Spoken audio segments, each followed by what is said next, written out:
Hello, it's Emma Mills here, and welcome to episode 131 of My TV, which is part 2 in my series of how to grow your business fast.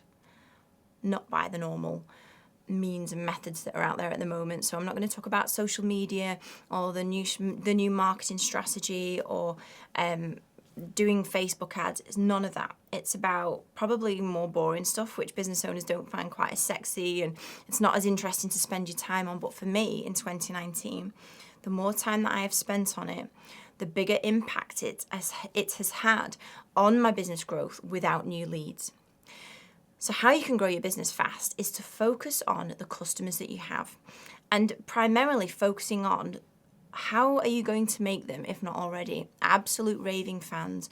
So the service or the product you provide, how can it be even more outstanding so that they can't help but talk about you, or they can't help but recommend you to a friend or a colleague who they hear might need your service or product. The more I focused in on speaking to my customers, picking up testimonials from customers, which is, I think, is a massively underutilized aspect of any business, where even if you don't have the resource internally, you can get a VA to call up customers to ask whether they're happy, whether they're not happy, and obviously it's just as important if they're not happy to capture it before they have any intentions of leaving or going elsewhere or buying from someone else. The actual process of trying to gather a testimonial can get you so much good feedback, and also hopefully so many amazing testimonials to put into the wider world.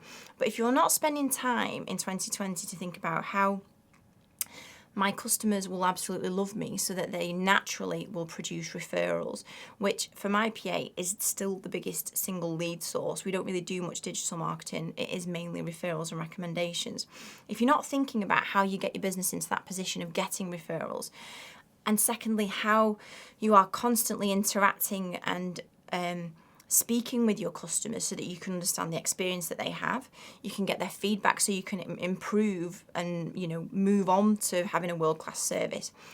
Or if you're not actually collecting the testimonials from them, then you are definitely missing a trick. And for me, lots of business owners will go on courses about how to get more leads, how to get more customers.